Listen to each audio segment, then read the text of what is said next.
Bisogna dire che il primo incontro che c'è stato fra il cristianesimo e Roma è stato evidentemente in Palestina ai tempi di Gesù.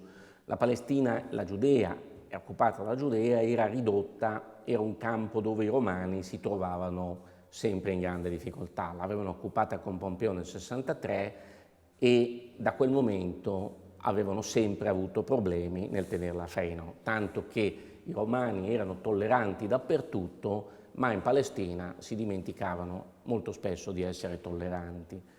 È chiaro che all'interno della Palestina questo problema c'era perché non si riusciva a scindere nel popolo di Israele l'aspetto religioso e l'aspetto politico, nel senso che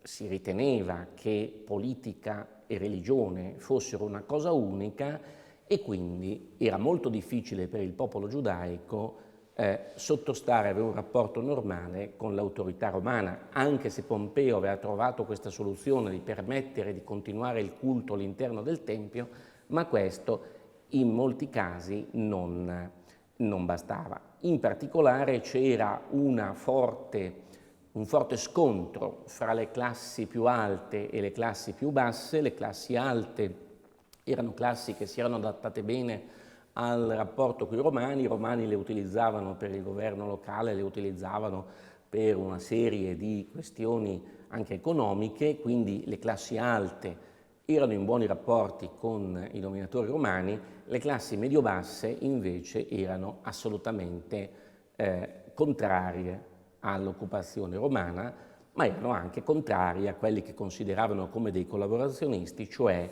le classi più alte. Il problema molto semplice che c'era era nell'interpretazione della legge. Le classi alte davano un'interpretazione di comodo della prescrizione mosaica che prevedeva ogni 7 anni la redistribuzione delle terre. Classi alte ovviamente questa prescrizione mosaica non volevano in alcun modo seguirla e i romani andava benissimo perché per i romani ovviamente questa idea di ricambiarsi le terre ogni 7 anni era un qualcosa che non esisteva, quindi i romani furono visti come dei protettori molto opportuni da parte delle classi alte, i sadducei in particolare, mentre le altre classi li videro come qualcuno che andava a sostenere gli oppressori interni. Quindi costantemente dal 63 in poi si assiste a un continuo susseguirsi di tumulti, piccole rivolte e quant'altro che davano costantemente filo da torcere ai romani. Quando arriva questa nuova setta al seguito di questo profeta che si presentava come un messia, quello che le autorità romane colgono subito è che questo predicava la lealtà nei confronti dei romani. Quindi è chiaro che la differenza di questo messia, perché poi di messia ne venivano fuori ogni anno, la storia ne è piena di questi messia che circolavano per la Palestina, a differenza degli altri che generalmente predicavano una rivolta contro Roma, che predicavano il ritorno alla terra dei padri, eccetera, eccetera, questo messia in particolare invece predicava la sottomissione a Roma e la lealtà nei confronti dei romani. E poi, cosa che non guastava per i romani, questo messia dava molto fastidio alla classe dei Leviti e dei Farisei, che erano non tanto simpatizzanti per i romani, e quindi i romani dicevano: se sono impegnati a discutere fra di loro, saranno meno impegnati a ribellarsi contro Roma. Questo spiega perché Ponzio Pilato, in occasione del processo contro Gesù Cristo, fa di tutto per evitare la condanna. Continua a dire che non trova niente in lui, cerca una qualsiasi possibilità di escamotage, la grazia e così via, e all'ultimo, solo all'ultimo, si risolve a condannarlo. Succede che Caifa, sommo sacerdote Caifa, nel 1934, nel contesto di una più ampia azione persecutoria dei giudei contro i cristiani in Palestina, fa lapidare Stefano. Fa lapidare Stefano senza il permesso dell'autorità romana. Viene immediatamente sollevato dal suo incarico, da Lucio Vitellio, che è l'inviato dell'imperatore, ma da questo momento i cristiani vengono protetti con grande attenzione dall'impero romano. È chiaro che, secondo le fonti che noi conosciamo, secondo le fonti antiche, ci fu uno scambio di conversazioni, ci fu uno scambio di informazioni fra Pilato e l'imperatore. Ci fu in particolare un rapporto presentato da Pilato all'imperatore per dire: io ritengo che questo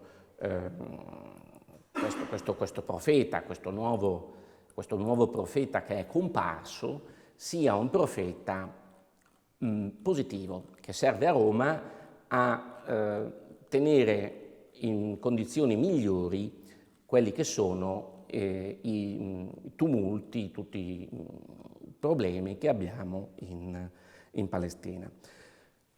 Tiberio, davanti a questo rapporto di Pilato che dice che il messaggio di Gesù poteva avere un aspetto positivo, cosa fa? Tiberio dice: vediamo di proteggerlo contro i giudei. Il primo passaggio per proteggerlo contro i giudei era dichiarare che la religione predicata da questo rabbi, da questo messia, era una religione lecita, una religione che secondo i romani doveva essere considerata lecita. Fermiamoci un attimo sul concetto della religione lecita. È chiaro che negli stati moderni non c'è questa categoria, cioè la categoria della religione lecita negli stati moderni non esiste. Semmai negli stati moderni esiste la categoria delle religioni che sono contrarie al buon costume, che predicano la violenza, eccetera, eccetera. Nella mentalità romana, che deriva dalla etrusca disciplina, quindi dalla mentalità della religione etrusca arcaica, la realtà è condizionata dall'elemento soprannaturale. Quindi, essendo condizionata dall'elemento soprannaturale, diciamo che gli uomini devono stare molto attenti al rapporto col soprannaturale. Chiunque di voi abbia mai visitato centri etruschi, musei dove ci sono reperti etruschi, avrà visto sicuramente, per esempio, quei finti fegati con su disegnati tutte le partiture del cielo, della volta celeste, eccetera, che servivano agli aruspici per leggere quello che era scritto dagli dei, per interpretare la volontà degli dei. Allora, questo vuol dire che in Roma era da considerarsi lecita qualsiasi religione che corrispondesse effettivamente al culto di qualche dio esistente. Bisognava quindi che lo Stato come tale si accertasse che il nuovo dio, qualsiasi nuovo dio di cui si avesse notizia fosse veramente tale, e poi lo Stato doveva riconoscere formalmente che questo dio effettivamente era tale, perché sbagliare nel rapporto con Dio voleva dire rischiare di compromettere la sicurezza e il benessere dello Stato. Quindi bisognava sempre che lo Stato facesse tutto un procedimento e attraverso questo procedimento, che era un procedimento legislativo, riconoscesse formalmente che ogni nuova divinità che compariva era una divinità effettivamente esistente e che aveva diritto di essere adorata. Tiberio, ricevuta la relazione di Pilato, formula al Senato la proposta di riconoscere Gesù come un Dio, che era il presupposto per poi poter riconoscere la religione dei seguaci di Gesù come una religione lecita e quindi il presupposto perché lo Stato romano potesse proteggere i cristiani anche in Palestina. Qui invece non si entrò nemmeno nella questione sostanziale, si rimase a una contesa di tipo procedurale. Il Senato infatti considerava che il diritto di riconoscimento delle divinità fosse una sua esclusiva spettanza e quindi per questa questione procedurale, voi sapete che Tiberio col Senato andò sempre in rapporti molto negativi e sempre in grande scontro, il Senato rispose a Tiberio che la proposta veniva rigettata. Questa situazione creò un problema molto grave, perché fino a quando il Senato non rigettò la proposta di Tiberio, fin quando Tiberio non fece la proposta al Senato, sostanzialmente esisteva un vuoto legislativo. Quindi, essendoci un vuoto legislativo, molto semplicemente i cristiani non avevano nessuno status. Nel momento in cui Tiberio, per favorire il cristianesimo, propose di renderlo religione lecita e il Senato disse no, si riempì improvvisamente questo vuoto legislativo e quindi i cristiani, paradossalmente all'opposto della volontà di Tiberio, dal 35, che è l'anno di questa decisione del Senato, si trovarono a essere fuori legge. Dopodiché Tiberio applicò la regola che applicarono tutti i suoi successori, più o meno, ciascuno variando poi l'intensità, e cioè agì sulle norme di procedura penale, perché le norme di procedura penale erano competenza esclusiva dell'imperatore. Allora, molto semplicemente, Tiberio vietò che si facessero accuse o che si processassero persone perché incolpate di essere cristiani. Quindi l'essere cristiani rimaneva illegittimo, illegale, un reato, ma l'imperatore, sulla base del codice di procedura penale, vietava ogni tipo di persecuzione di questo tipo di rei e di questo tipo di reati. Quindi, contrariamente a quello che dicono molti, e cioè che Nerone avrebbe fatto un decreto nel 64 per scatenare la prima persecuzione, il famoso incendio di Roma del 64, in realtà questo non è corretto.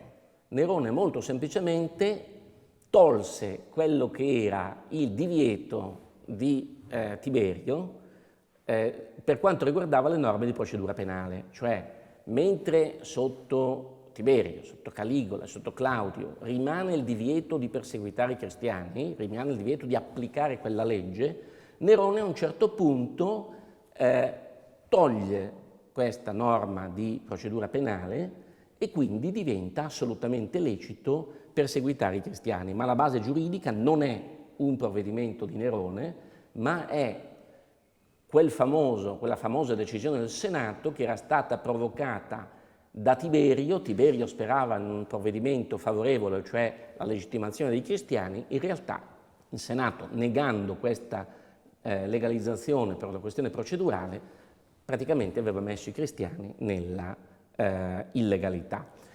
Dopodiché non è vero, come dicono molti e come soprattutto si vede in parecchi film anche classici, che i cristiani siano stati perseguitati da Nerone perché colpevoli dell'incendio. In realtà si vede molto bene che furono accusati dell'incendio perché in quel momento erano già perseguitati.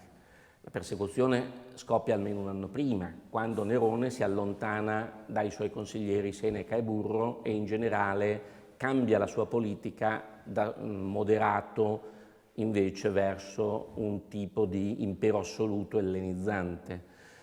Quando scoppia l'incendio nell'estate del 64, questa persecuzione è già in corso, cioè ha già tolto Nerone il divieto di perseguitare i cristiani, e la folla, la plebe, è molto incline a credere che i cristiani siano responsabili dell'incendio, perché già i cristiani erano accusati di una serie di riti abominevoli, di credenze contro natura, eccetera, eccetera. Quindi in realtà la persecuzione di Nerone contro i cristiani coincide con la svolta assolutamente assolutistica dell'impero neroniano che c'è nel 63, quando scarica Burro e Seneca.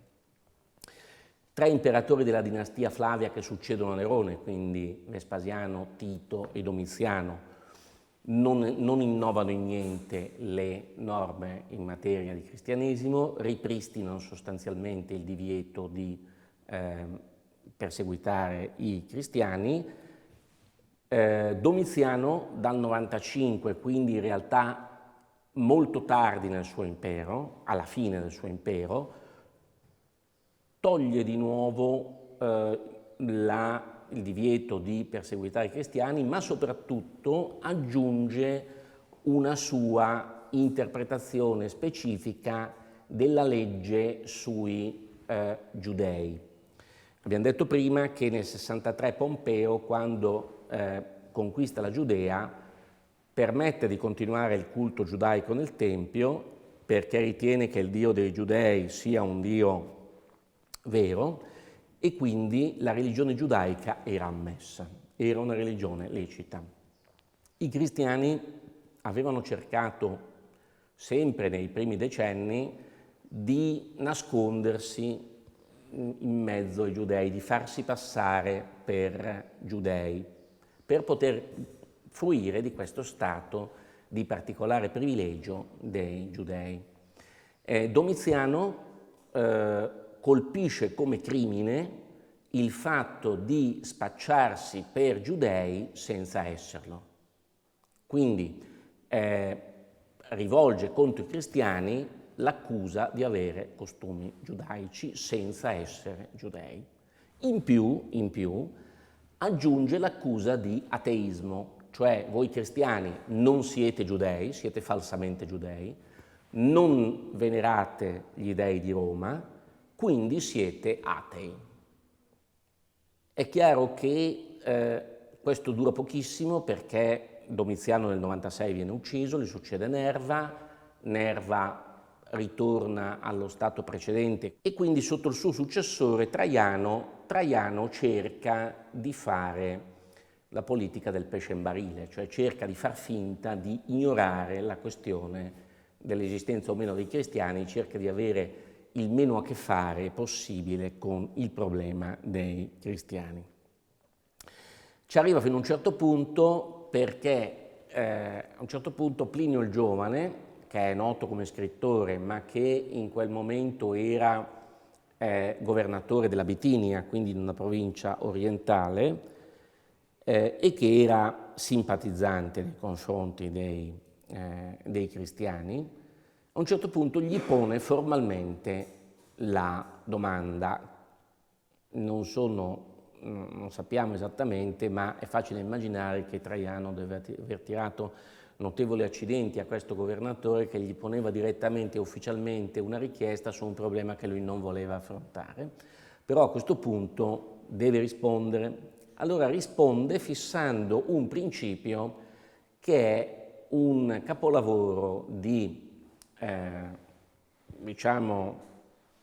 ambiguità, e fissa in maniera definitiva, almeno va avanti fino, questa ricetta va avanti fino a Valeriano, quindi va avanti fino alla metà del III secolo, il principio su cui si baserà d'ora in poi il rapporto dell'impero con i cristiani.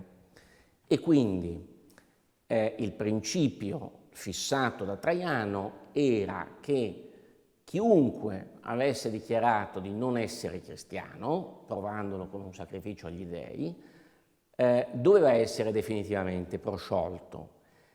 Il cristiano, confesso, doveva essere messo a morte, però non era ammessa la ricerca d'ufficio dei cristiani e il cristiano poteva essere incriminato solo su denuncia scritta firmata da un cittadino. Quindi non esisteva la possibilità di una azione d'ufficio, diciamo così, dei cristiani, contro i cristiani, solo una azione privata. È il famoso principio del conquirendi non sunt, non vanno ricercati. Quindi Traiano deve optare per una linea mediana fra la linea moderatissima, che sarebbe stata quella di Plinio il Giovane, cioè che i cristiani andavano puniti solo se fossero stati colpevoli di crimini comuni, anche di crimini comuni, e la linea rigorista dell'aristocrazia senatoria, quella secondo cui i cristiani dovevano essere comunque perseguitati in quanto erano atei, non rispettavano le tradizioni religiose romane. È chiaro che lui ha scelto una via che desse il problema minore, cioè se proprio qualcuno si incaponiva a voler denunciare un cristiano, ecco vabbè, bisognava ammettere che non si poteva essere cristiani, ma se non c'erano ragioni specifiche questo problema non andava esaminato. Adriano, successore di Traiano, mantiene questa linea e anche successivamente, durante il suo impero, cerca anzi di fare qualcosina un po' più favorevole ai cristiani. Per esempio specifica che i procedimenti contro i presunti cristiani vanno ricondotti alla normale procedura penale romana, che sembra cosa da niente, ma vuol dire che l'onere di prova che in precedenza era sull'imputato, secondo la normale procedura penale romana, andava sull'accusatore. Quindi Adriano fa un passo in là rispetto a Traiano, cioè dice non solo non si può perseguitare d'ufficio e bisogna perseguitarlo su denuncia privata, ma si applica non la procedura speciale, ma si applica la procedura normale, per cui l'onere di prova sta all'accusatore e non all'accusato.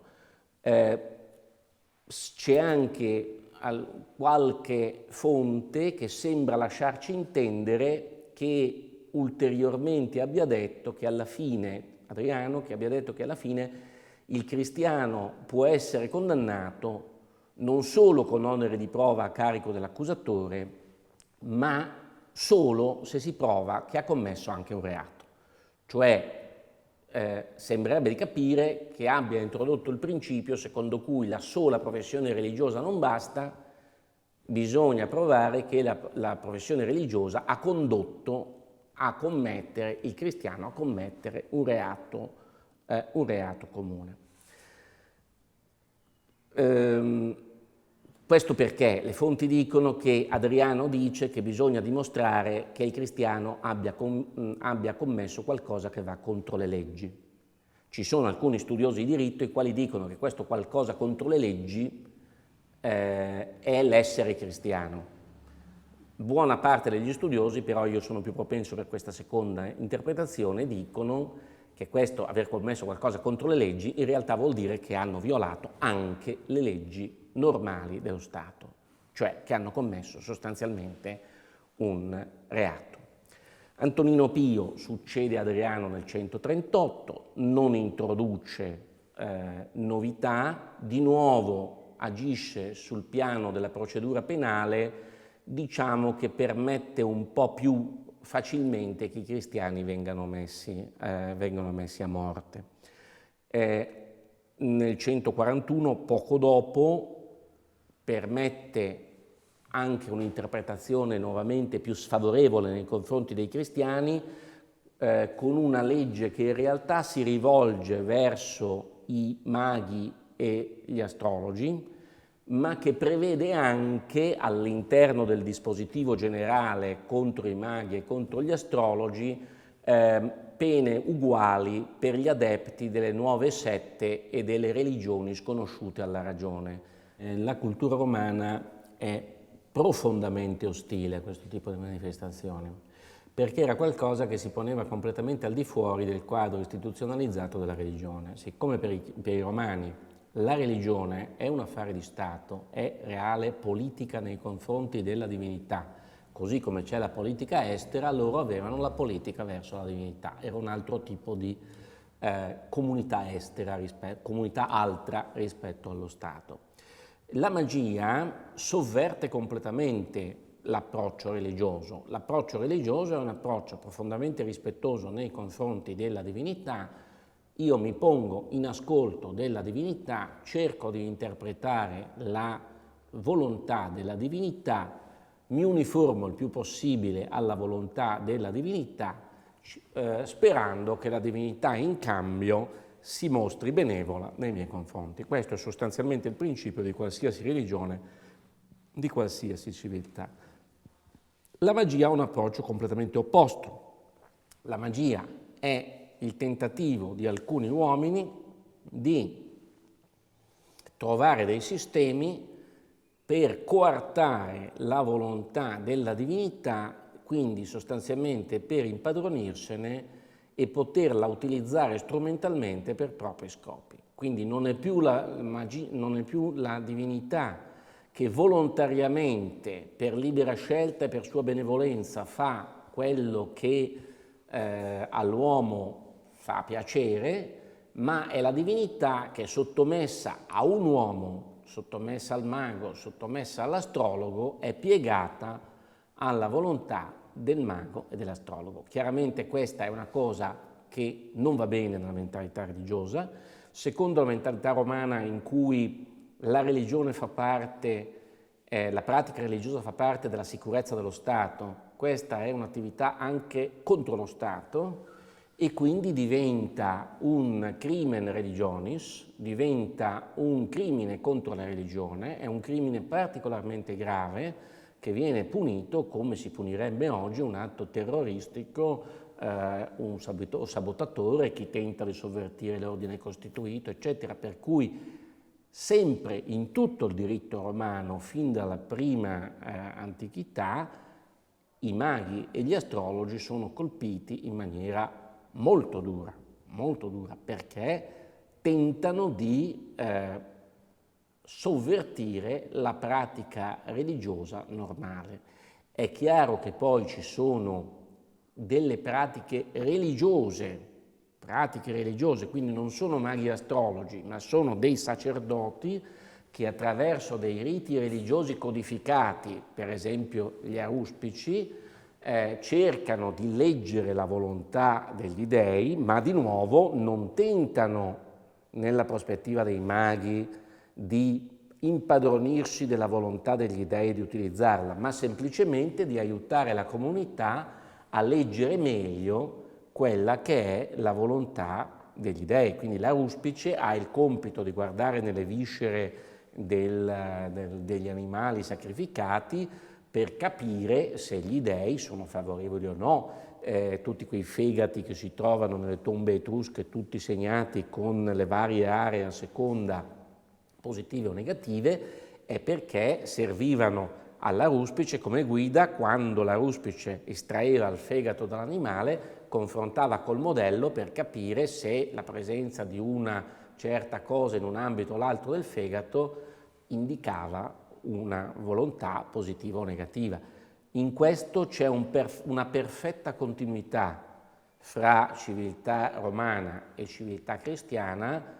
Vorrei dire che l'approccio cristiano nei confronti dei maghi è assolutamente figlio dell'approccio romano, più che essere propriamente cristiano. È un approccio tipicamente romano, tanto che nel Vangelo non ci sono approcci diretti alla questione della magia, è un qualcosa che viene proprio da una mentalità che è comune del mondo antico, ma che è particolarmente forte nel mondo romano, di negativo approccio nei confronti dei maghi, e quindi bisogna stroncare un fenomeno che rischia di compromettere un ordinato rapporto con la divinità e quindi la sicurezza dello Stato. Questo non significa che poi Antonino Pio abbia accettato violazioni patenti del provvedimento di Traiano. Ci sono casi isolati in cui agenti di forza pubblica sotto Antonino Pio arrestano dei cristiani, ma restano dei casi isolati e non sembra che ci sia stata una pratica generale. Sotto Marco Aurelio c'è, come voi sapete, un periodo di grave crisi. C'è sotto Marco Aurelio la peste, ci sono invasioni degli Alamanni, ci sono problemi lungo i confini, quindi Marco Aurelio ordina dei sacrifici pubblici per ringraziarsi gli dei. I cristiani ovviamente non potevano partecipare. Questo rifiuto dei cristiani di partecipare ai sacrifici pubblici viene interpretato come una mancanza di patriottismo e quindi sostanzialmente come delle persone che non sostenevano lo Stato e l'imperatore in un momento di grave difficoltà. Quindi si crea una campagna di ostilità nei confronti dei cristiani, ma una campagna di ostilità non basata su ragioni, diciamo, teologiche, religiose, basata sul fatto che questa mancanza di partecipazione a questo momento importante della nazione in cui tutti andavano a sacrificare per ottenere il favore degli dei nelle guerre contro la peste, i cristiani non c'erano. Tuttavia ci sono iniziative persecutorie basate sempre sul rescritto di Traiano. C'è una maggiore frequenza di cittadini che denunciano singoli cristiani per questo tipo di responsabilità, ma non c'è un cambiamento da parte dell'autorità imperiale, quindi non si dà adito alla ricerca di ufficio. Tuttavia, e questo è un pericolo che si sviluppa all'interno della Chiesa cristiana, a partire dagli anni 70 si sviluppa in Africa, nell'Africa romana, quindi quella mediterranea, un'eresia profondamente antiromana e profondamente antistatale, che si chiama montanismo, prende il nome da Montano che è il fondatore, e si crea in generale nell'opinione pubblica romana una confusione fra la posizione degli eretici montanisti violentemente antiromani e violentemente antistatali e la grande Chiesa che sarebbe quella che oggi chiamiamo la Chiesa cattolica. Allora, qui c'è un inizio di ricerca d'ufficio dei cristiani, ma c'è un inizio di ricerca d'ufficio dei cristiani in quanto ritenuti latrones, briganti, quindi la ricerca d'ufficio non avviene nei confronti dei cristiani, ma viene fatta nei confronti dei latrones, dei briganti e dei sacrilegi. Quindi lo Stato fa finta di non accorgersi che sta perseguitando i cristiani. Marco Aurelio emette semplicemente un provvedimento che estende la ricerca d'ufficio ai sacrileghi e ai briganti. Di fatto chi ci va di mezzo sono i cristiani. Si sviluppa in questo periodo quella parte di letteratura cristiana antica che si chiama letteratura apologetica, che ha come obiettivo quello di convincere gli imperatori che questi erano degli eretici e di convincere gli imperatori che invece i cristiani, come dal messaggio di Gesù, erano leali nei confronti dello Stato, erano pacifici ed erano fedeli alle leggi e all'imperatore. Marco Aurelio, alla fine anzi del suo regno, sembra capire, essere convinto dagli argomenti degli apologisti e dalla pratica concreta dei cristiani, e introduce una disciplina peggiorativa rispetto a quella di Traiano nei confronti degli accusatori, perché introduce una norma che stabilisce che chiunque accusi un cristiano in quanto tale subirà una pena peggiore di quella dell'accusato. Noi abbiamo la certezza di questo provvedimento nel caso del processo contro il senatore Apollonio. Il senatore Apollonio è un senatore cristiano che viene accusato in quanto tale, viene processato e viene giustiziato tra il 183 e il 185, e noi sappiamo dagli atti del suo processo che lui viene giustiziato, ma viene giustiziato anche il suo accusatore, al quale per di più prima gli spezzano anche le gambe. Per cui la pena a cui viene condannato l'accusatore del senatore Apollonio è peggiore di quella che viene riservata al senatore Apollonio medesimo. Commodo, che è figlio di Marco Aurelio, va avanti in questa linea, anche sotto Settimio Severo, nuova dinastia dei Severi, non abbiamo nessun cambiamento. Ci sono, è vero, alcuni martiri, l'episodio delle martiri Perpetua e Felicita a Cartagine, però sono episodi isolati che non dipendono dall'autorità imperiale, ma dipendono da alcuni fanatici locali. Neanche sotto Caracalla, sotto Macrino e sotto Elagabalo, che sono gli altri severi che si susseguono, non abbiamo nessuna notizia di peggioramento. Invece abbiamo notizia di un grande miglioramento sotto Alessandro Severo. Alessandro Severo è l'ultimo degli imperatori della dinastia dei Severi. Di lui sappiamo che è il primo imperatore al quale i cristiani osano ricorrere per avere giustizia. Si trattava di un caso di un terreno a Roma che era desiderato dai cristiani per costruirci un luogo di culto ed era allo stesso tempo desiderato da tavernieri per costituirci una taverna. E Alessandro Severo dà ragione ai cristiani e quindi in qualche modo riconosce anche la liceità della loro esistenza. Morto Alessandro Severo, arriva una serie di colpi di Stato, arriva il primo imperatore cristiano. Il primo imperatore cristiano, che è Filippo l'Arabo, che è un arabo di Bostra, quindi Siria, attuale Siria.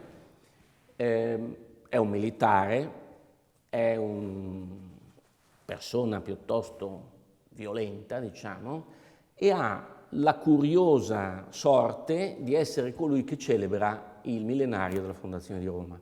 Per cui il millenario della fondazione di Roma viene celebrato dal primo imperatore cristiano. Questo imperatore cristiano poi viene ucciso in un colpo di Stato e gli succede l'imperatore Decio, senatore romano molto tradizionalista di origine sostenuto dall'Etruria, quindi dalla parte che con la religione etrusca aveva il rapporto più stretto, e l'imperatore Decio scatena una persecuzione estremamente violenta. Però la persecuzione di Decio è l'ultima persecuzione che avviene ancora facendo finta che i cristiani non ci siano, cioè secondo la famosa linea di Traiano, facciamo finta che non esistano, che non li vediamo. Difatti Decio cosa fa? Fra il marzo e l'aprile del 250 ordina un censimento religioso di tutti i cittadini dell'impero. Tutti i cittadini dell'impero devono recarsi a compiere un sacrificio pubblico davanti a una commissione governativa e chi si rifiuta ovviamente viene messo a morte. È chiaro che in questo modo lui era sicuro di intercettare esattamente tutti i cristiani. Pur senza perseguitare i cristiani, nominalmente, sapeva che lì sarebbe andato a colpire. Trova come sistema quello di fare un censimento religioso di tutti i cittadini dell'impero che viene ordinato fra il marzo e l'aprile del 250. Questo censimento obbliga tutti i cittadini romani a presentarsi davanti a delle commissioni governative per compiere un sacrificio. Chi non si presenta viene condannato a morte. La queste commissioni rilasciano una sorta di certificato a chi ha sacrificato, in modo che ci sia il documento che questo sacrificio è regolarmente avvenuto. Cosa succede? Succedono due tipi di pratica che, diciamo, fanno fallire questo tipo di editto. Primo, in buona parte dell'impero, praticamente in tutto l'Occidente, nessuno va a sacrificare, cioè la popolazione stessa si rifiuta di procedere a questo tipo di pratiche o lo fa in una piccolissima minoranza. La seconda cosa che si verifica è che molti cristiani, secondo un'abitudine che direi più italica che non romana, trovano il modo di comprarsi il certificato di avvenuto sacrificio. Oppure vanno, sacrificano, si fanno rilasciare il certificato e poi se ne tornano tranquillamente a casa. Allora si creano queste due categorie: i libellatici, cioè quelli che non hanno sacrificato e sono andati a comprarsi il certificato di sottobanco, e i lapsi, cioè i caduti, quelli che sono andati, hanno sacrificato e poi sono tornati alla pratica religiosa originaria. Vuol dire che questo fa fallire il tentativo di Decio. Per carità, in Oriente, dove il censimento è più effettivo, ci sono molti morti, province orientali, però in gran parte dell'impero è un fallimento, a Roma stessa è un fallimento. Crea dei problemi interni alla Chiesa, perché coloro che avevano rischiato la pelle, che non erano andati a sacrificare, eccetera, insomma, ecco, non sono così tranquilli che vengano riammessi nella comunità quelli che si erano comprati il certificato o quelli che erano andati a sacrificare, si erano fatti dare il certificato e poi pretendevano di essere riammessi. Quindi paradossalmente questa persecuzione di Decio crea più problemi all'interno della Chiesa che non effettivamente problemi sul piano delle vittime. Con Valeriano, che viene dopo Decio, si ha la grande svolta. Valeriano si rende conto che il cristianesimo ormai è troppo diffuso, che non si può più far finta, i cristiani sono troppi, che non si può far più finta di non sapere e quindi di combattere i cristiani facendo finta di mirare a tutt'altro, e quindi per la prima volta lancia una persecuzione fuori dallo schema di Traiano, lancia una persecuzione diretta proprio alla Chiesa e ai cristiani. In particolare, siccome ritiene utile, prima di tutto, di decapitare la classe dirigente della Chiesa, ordina nel 257 la chiusura di tutte le chiese, la confisca di tutti i luoghi di culto e in particolare dei cimiteri dove i cristiani si trovavano molto spesso a celebrare e a pregare, ordina il confino di tutti i vescovi, di tutti i sacerdoti e di tutti i diaconi e anche la sospensione di tutte le celebrazioni cristiane. Nel 258, secondo editto, ordina l'esecuzione di tutti gli arrestati. Quindi il primo editto fa arrestare tutti, diciamo così, la classe dirigente della Chiesa. Nel 258 ordina l'esecuzione. La biura non è più sufficiente per evitare l'azione giudiziaria. Ho detto prima, il principio di Traiano è: non ti cerco, se proprio un privato ti denuncia ti processo, ma se abiuri, amici come prima, te ne torni a casa ed è finita lì l'azione giudiziaria. Valeriano dice no, la differenza è: se abiuri non ti ammazzo, però praticamente ti privo di ogni dignità, ti sequestro tutte le proprietà, eccetera, eccetera. Quindi c'è una diversità completa nell'approccio. Ma perché? Perché al tempo di Traiano il cristianesimo era sostanzialmente una minoranza.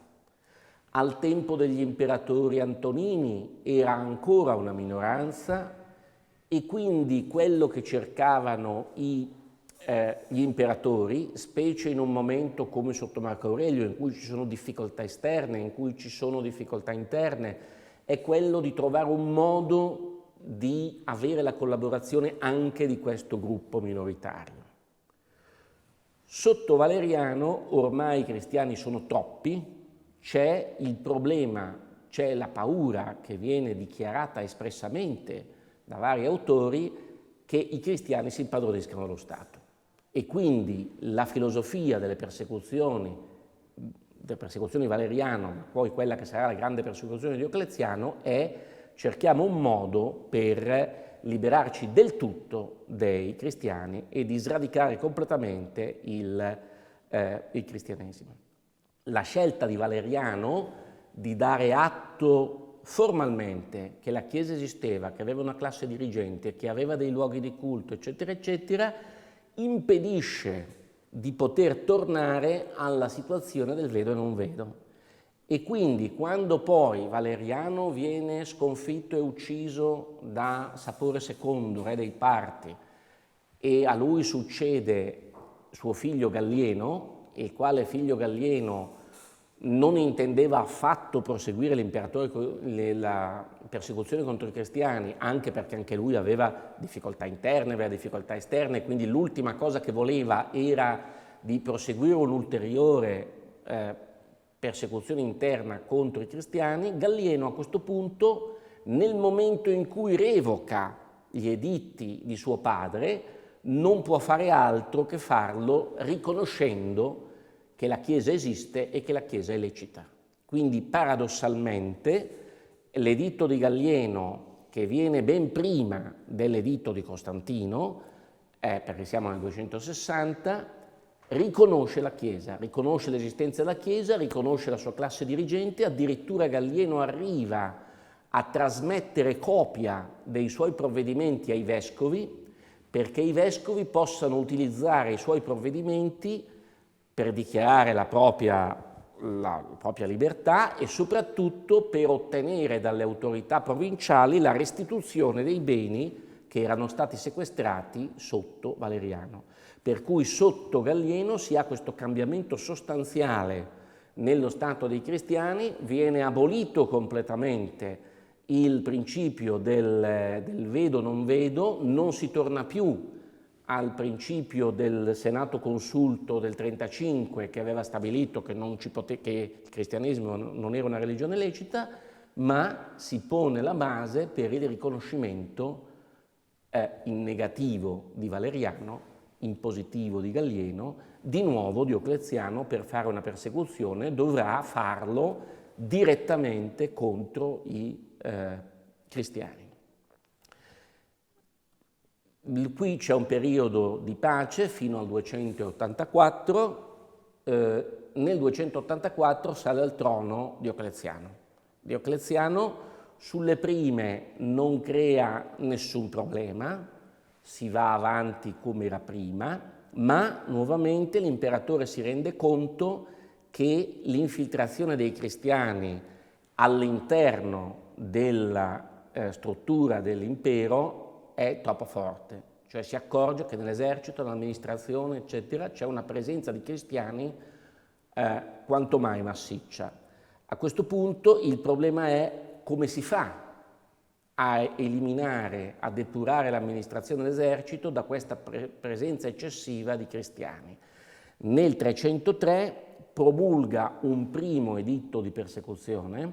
Questo primo editto dice semplicemente che venissero distrutte tutte le chiese cristiane e tutte le copie delle Sacre Scritture.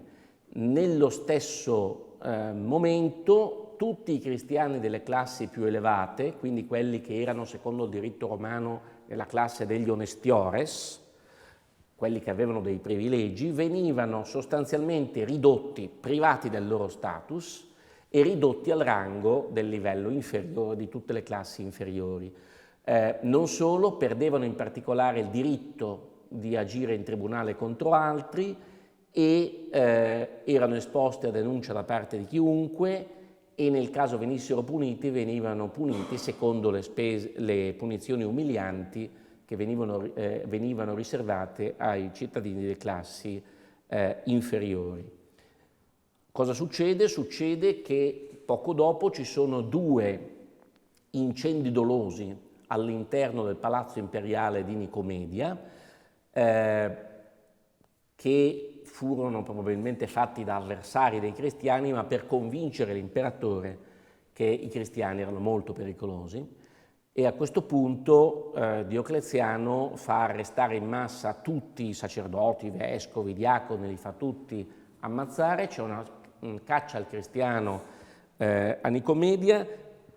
Tutti devono dimostrare, sacrificando, di non essere cristiani. Si arriva al paradosso veramente grottesco che Diocleziano obbliga sua moglie Prisca e sua figlia Valeria a sacrificare per dimostrare di non essere neanche loro cristiane. L'ordine di sacrificare agli dei viene esteso a tutto, laici compresi, solo con il quarto editto nel 304. In seguito al quarto editto, che impone il sacrificio a tutti, fuori dalla corte e in tutto il territorio dell'impero, allora sì che c'è una quantità enorme di martiri. L'ultima persecuzione, questa, è la più sanguinosa di tutta la storia romana, anche perché ormai i cristiani erano moltissimi e quindi, essendo moltissimi, le vittime di questa persecuzione sono infinitamente maggiori di quelle degli anni precedenti. In realtà, di nuovo, in Occidente la persecuzione fallisce perché in Occidente, voi sapete che Diocleziano aveva diviso l'impero in 4 parti, diviso in modo che ci fosse lui e Massimiano. Diocleziano governava l'Oriente, Massimiano governava l'Occidente come Augusti, ciascuno affiancato da un Cesare, che era Galerio per Diocleziano e Costanzo Cloro, papà di Costantino, per Massimiano. Costanzo Cloro, che come Cesare governava tutte le Gallie, praticamente si rifiuta di applicare l'editto e quindi nella parte governata da Costanzo Cloro sostanzialmente nessuno di questi editti viene applicato. E quando Costanzo Cloro nel 305 succede a Massimiano come Augusto d'Occidente, così come Galerio succede a Diocleziano come Augusto di Oriente, Costanzo Cloro fa immediatamente finire le persecuzioni in tutto l'Occidente. Si crea tuttavia una guerra civile in Occidente perché c'è Massenzio, figlio di Massimiano, che cerca di rivendicare il trono. In Oriente intanto Galerio, che è succeduto a Diocleziano, continua la persecuzione in maniera molto più violenta di Diocleziano, per cui si ha questo squilibrio fra l'Occidente in cui la persecuzione è finita e l'Oriente in cui la persecuzione invece diventa sempre più violenta, finché però nel 311 Galerio si ammala. Galerio è sul letto di morte. Galerio, che aveva un'anima profondamente religiosa, si convince che la sua malattia è dovuta al fatto che il Dio dei cristiani era veramente Dio e che stava punendolo, per cui emana questo editto che è conosciuto come Editto di Serdica del 311, che ordina ai cristiani di ricomporre le loro assemblee, conventico la sua component, ricompongono le loro assemblee, quindi sostanzialmente pone fine alla persecuzione e in più ordina ai cristiani di pregare per l'imperatore.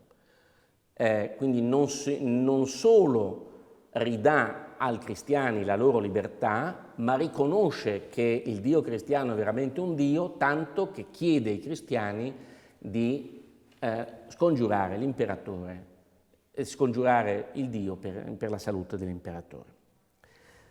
Galerio naturalmente muore, rimangono padroni dell'impero a Oriente Massimino Daia, a Occidente Costantino e Massenzio. Anche Licinio si inserisce nella lotta per il potere per quello che riguarda l'Oriente, e qui c'è il famoso episodio della conversione di Costantino, la battaglia di Ponte Milvio nel 312. Prima della battaglia Costantino ha questo sogno, vede la croce, il monogramma di Cristo, lo mette sulle sue insegne, il giorno dopo sconfigge Massenzio e quindi attribuisce la vittoria al Dio dei cristiani. Molto spesso si tiene a dire che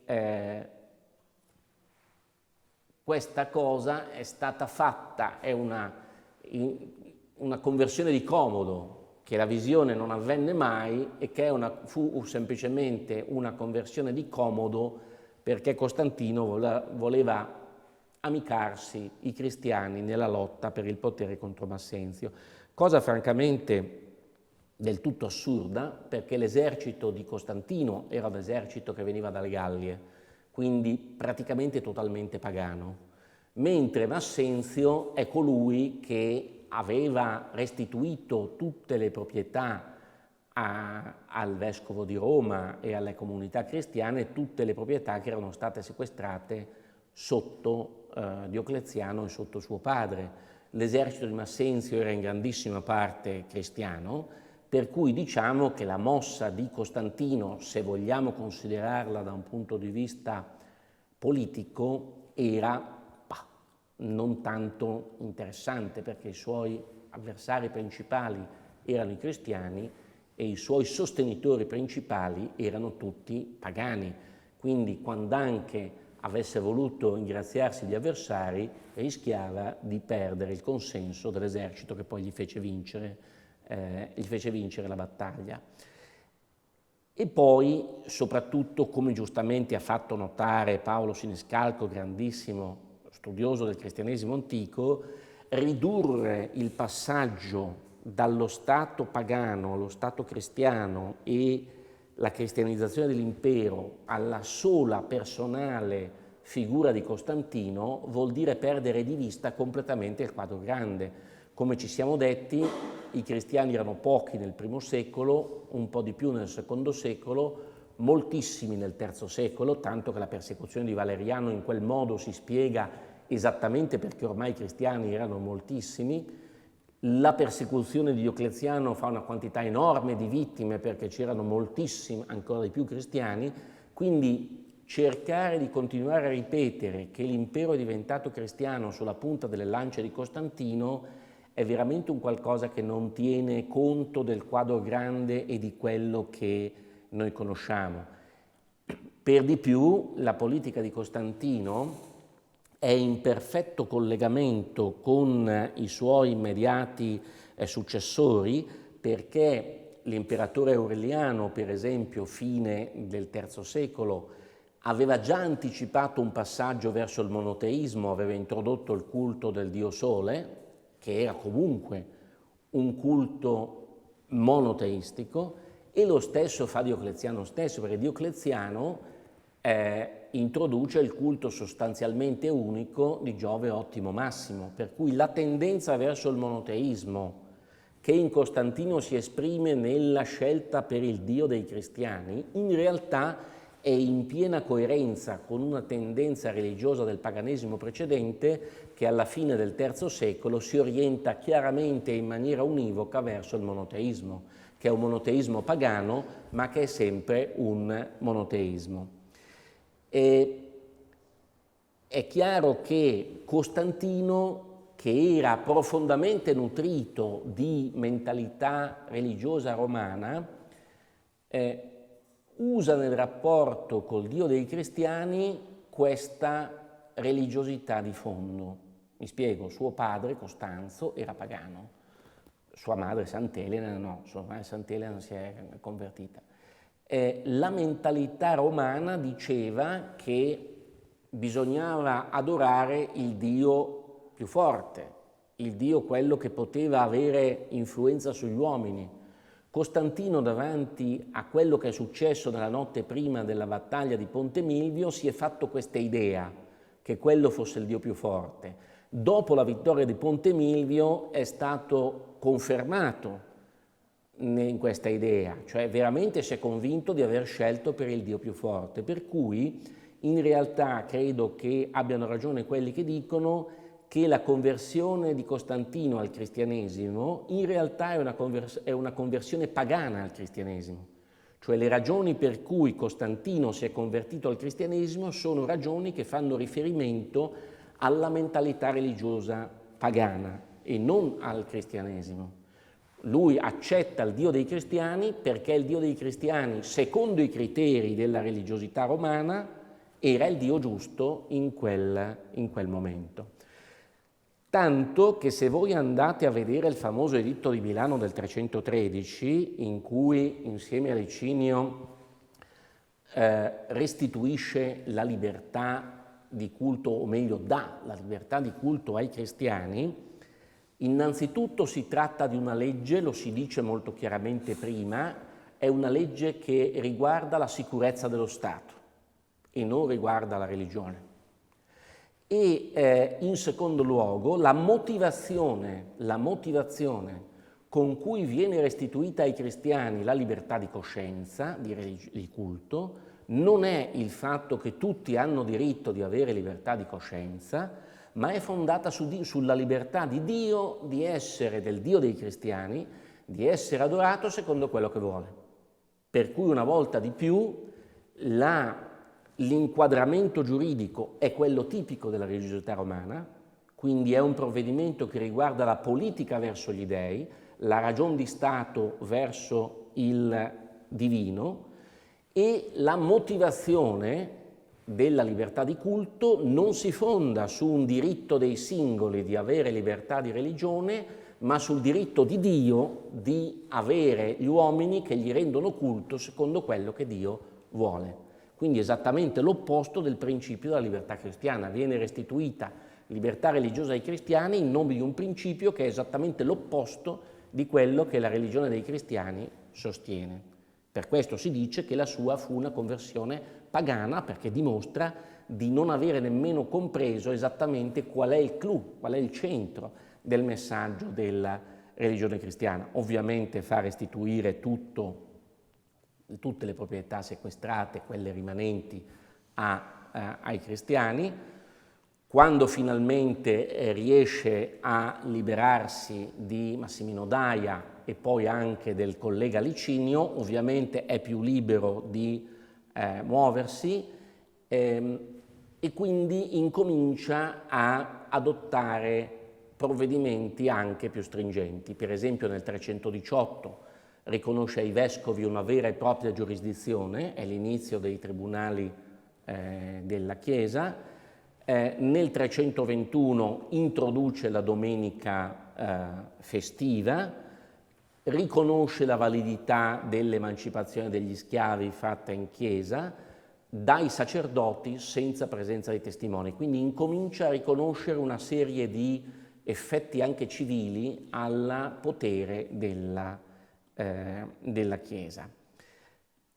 Quando veramente si è liberato di Licinio riesce anche a pensare a mettere a posto definitivamente, a sistemare la Chiesa come istituzione. Voi dovete pensare che fino a Costantino l'imperatore era anche il capo supremo della religione romana. La religione romana non aveva un'ortodossia, la religione romana non aveva una struttura ecclesiastica, l'imperatore era al tempo stesso il Pontifex Maximus, quindi la somma autorità religiosa non c'era nessun problema. Il cristianesimo pone a Costantino il problema di doversi confrontare per forza con una religione che dà per acquisita una struttura i cui capi sono i vescovi e il vescovo di Roma in particolare, quindi l'imperatore non può fare liberamente nella sfera religiosa quello che i suoi predecessori avrebbero fatto. Allora cosa fa Costantino? Costantino incomincia a convocare i concili perché desidera che la Chiesa funzioni bene, che la Chiesa abbia una linea religiosa specifica, che la Chiesa abbia una organizzazione funzionale e funzionante. Il primo concilio è il concilio di Ancira, l'attuale Ankara, ma poi nel 325 lui convoca il concilio di Nicea, perché c'era una esplosione di eresie. Lui temeva moltissimo che il Dio dei cristiani si arrabbiasse. Tenete conto che Costantino era un militare, aveva fiuto politico, ma non capiva assolutamente niente di teologia, però la sua idea era quella di dover rendere culto al Dio dei cristiani in una maniera che al Dio dei cristiani piacesse. Lui aveva la certezza che al Dio dei cristiani non piaceva che la sua Chiesa fosse costantemente in lite, che uno la pensasse in un modo, che uno la pensasse in un altro, perché era evidente nella sua logica che se uno credeva in un modo, uno credeva in un altro, uno celebrava il culto in un modo, uno celebrava il culto in un altro, il Dio dei cristiani sarebbe arrabbiato. Per cui fu il primo che ottenne la definizione di una definizione di fede unica, che è quella che ancora oggi è valida, cioè il credo di Nicea. Paradossalmente il credo cristiano è dovuto alla volontà di Costantino di stabilire per una volta per tutte cosa è il culto, cos'è la fede giusta, qual è la fede unica nel Dio dei cristiani e quindi quello a cui tutti devono attenersi.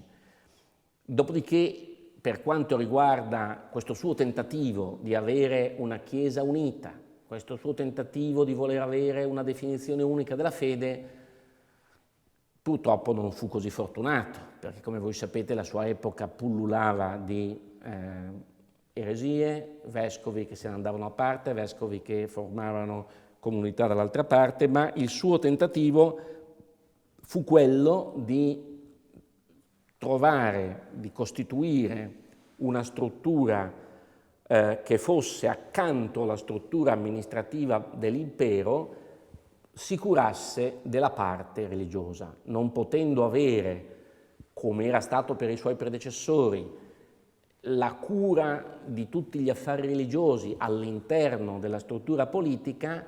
Il suo tentativo è quello di strutturare accanto alla struttura politica dell'impero, su base di pari dignità, una struttura altrettanto efficiente che si occupa degli affari religiosi. Non per niente la Chiesa viene strutturata su una base che è praticamente tutta presa dall'amministrazione romana. Le circoscrizioni amministrative della Chiesa sono quelle dell'impero. Voi sapete che diocesi era in realtà una divisione amministrativa dell'impero romano. Il vescovo prende dall'episcopos, che era una carica amministrativa romana. Anche tutti i simboli, tutti i vestiti degli esponenti della gerarchia ecclesiastica sono presi a prestito dagli vestiti dei simboli della gerarchia romana. È chiaro che lui deve anche trasformare poi un culto che fino a quel momento era un culto eminentemente privato, perché i cristiani cercavano di nascondersi evidentemente. Costantino si pone il problema invece di rendere pubblico il culto dei cristiani.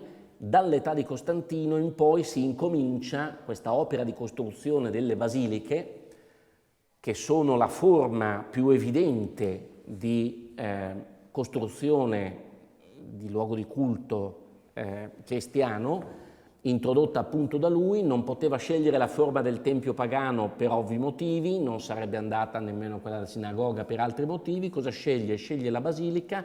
La basilica, voi sapete, era un edificio civile romano che in qualche modo aveva anche una funzione religiosa ma minima, e sullo schema della basilica lui crea queste opere imponenti nelle varie città principali dell'impero, che diventano talmente evidenti da diventare il cardine stesso della programmazione urbanistica delle nuove città sotto Costantino.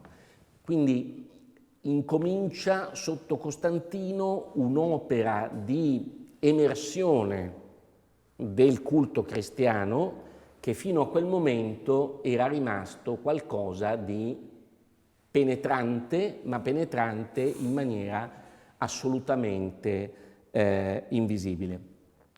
Il cristianesimo, da parte sua, assume e accetta tutta una serie di categorie tipiche della mentalità romana, non ultima quella della sua strutturazione secondo i canoni della legge romana, si dà un'organizzazione tipicamente simile a quella delle organizzazioni private romane, dei collegi, si dà tutto un insieme di leggi. Non per nulla la Chiesa ha un suo codice di diritto canonico. È chiaro che una Chiesa nata in un contesto romano doveva darsi un codice di leggi, perché così come la Grecia era la patria della filosofia, Roma era la patria del diritto, quindi non si poteva concepire che ci fosse un'entità così importante per la vita civile che non avesse un suo corpo di leggi e che non fosse regolata secondo un suo diritto, con tutta una sua precisa organizzazione, fatta esattamente come quella dello Stato civile. Il che significa che non c'è un incontro di due società su pari livello, ma che il cristianesimo ha assunto tutte quelle categorie che era necessario assumere per potersi porre all'interno del quadro complessivo della società romana. Quindi non c'è un tentativo da parte del cristianesimo di cambiare l'ordine romano, né da parte di Costantino, ma c'è un tentativo riuscito da parte di Costantino di normalizzare, fra virgolette, il cristianesimo secondo quelle che erano le tipiche categorie della società romana. Il modello di Costantino prosegue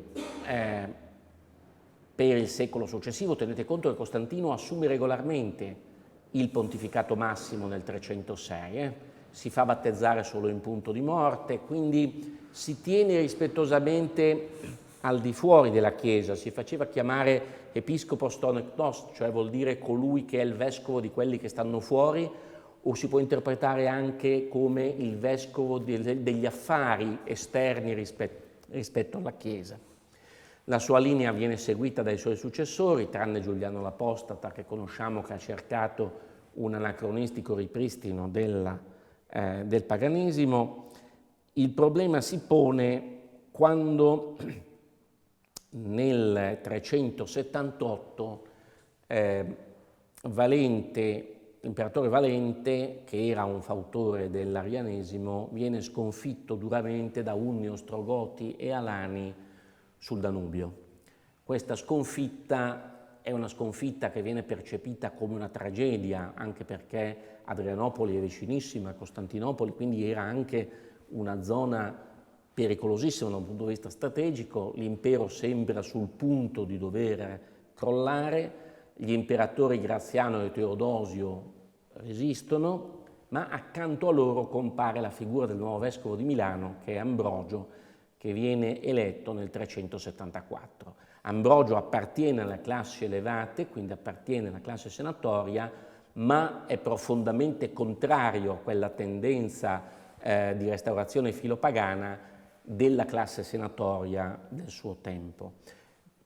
Ambrogio è un uomo molto determinato, è un uomo che viene dall'amministrazione dello Stato, che prima di essere nominato vescovo aveva fatto carriera nell'amministrazione dello Stato occupando posti molto importanti, spinge gli imperatori a dichiarare il cristianesimo come religione ufficiale, il cristianesimo è una versione ortodossa e non ariana come era Valente, religione ufficiale dell'impero, con il famoso editto di Tessalonica del 27 febbraio 380. In questo momento la religione cristiana diventa la religione di Stato. Il problema però non si ferma qua. L'anno dopo c'è una decisione del 381, il Concilio di Costantinopoli, che dichiara che l'arianesimo è fuori legge.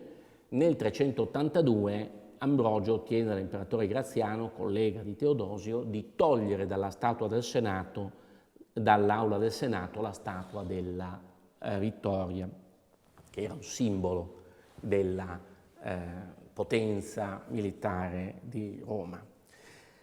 Per di più, approfittando di uno stato di debolezza di Teodosio che si era ammalato gravemente nel 380, Ambrogio lo convince a farsi battezzare.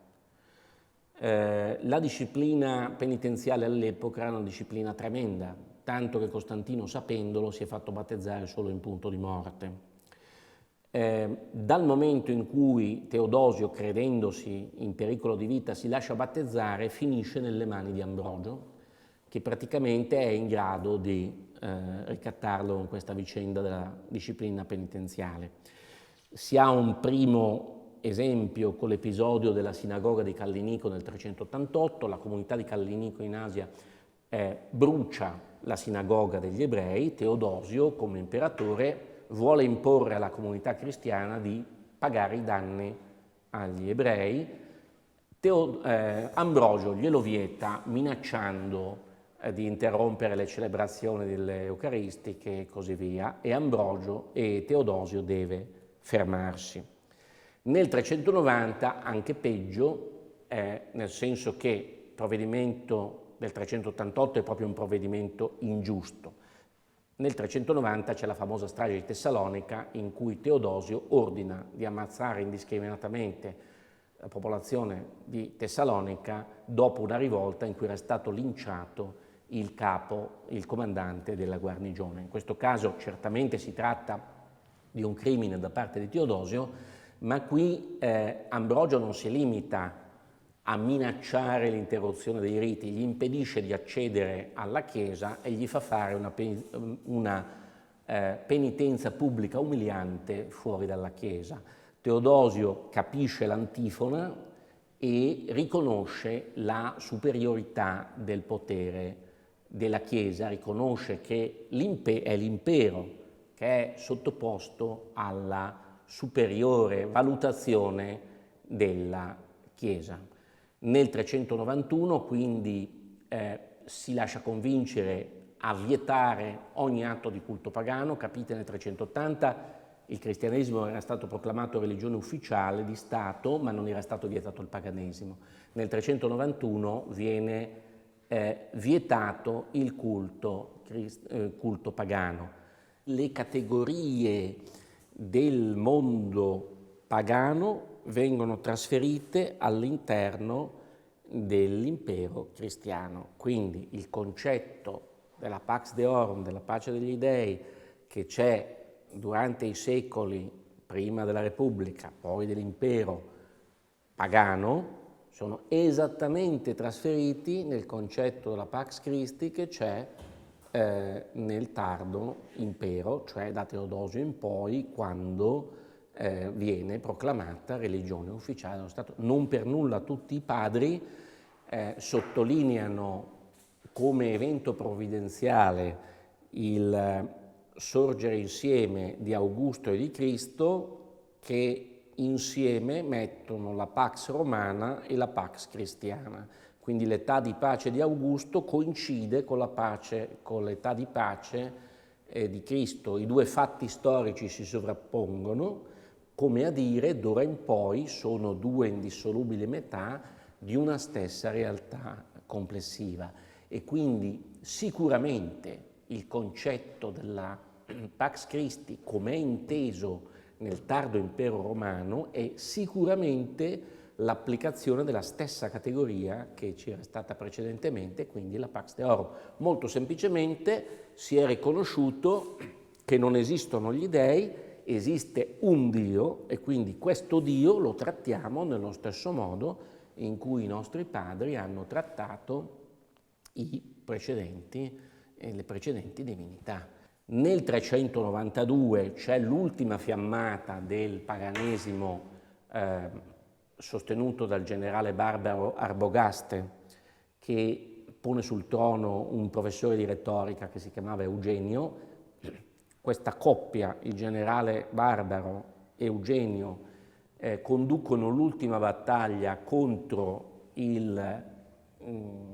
Teodosio e contro Ambrogio, contro la cristianizzazione dell'impero.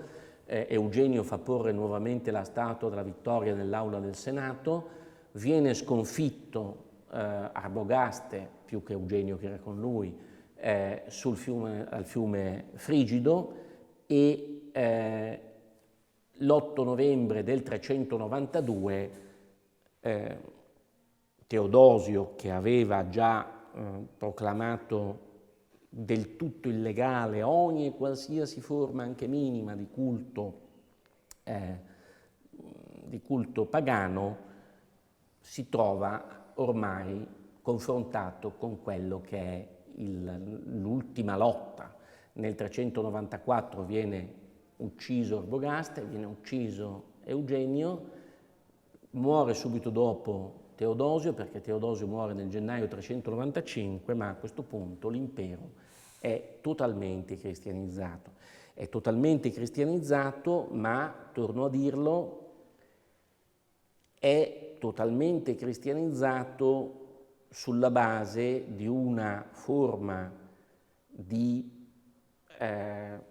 versione di cristianesimo che è ormai profondamente imbevuta di civiltà romana, e quindi quello che esce al 395, quindi quell'impero che finisce in mano a Onorio Arcadio, figli di Teodosio, è un impero che è certamente cristianizzato, che è certamente depaganizzato, ma che al tempo stesso è rimasto profondamente fedele alle sue origini romane e che ha saputo contaminare talmente profondamente la struttura della Chiesa che poi lungo i secoli successivi nel Medioevo chi si fa tramite, al di là della civiltà e delle invasioni barbariche e della civiltà dei barbari, di rappresentare la continuità della romanità è esattamente la Chiesa, cioè esattamente la Chiesa che è stata così profondamente romanizzata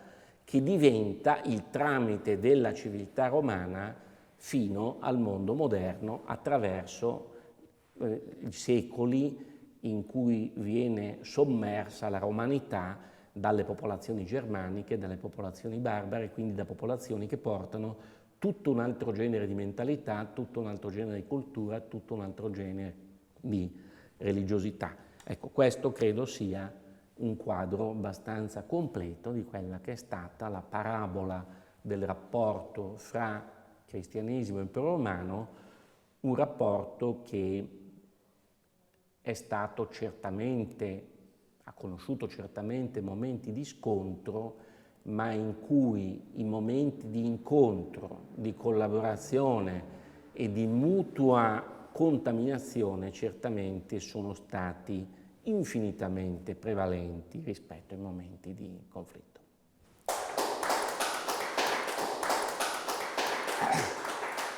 Grazie.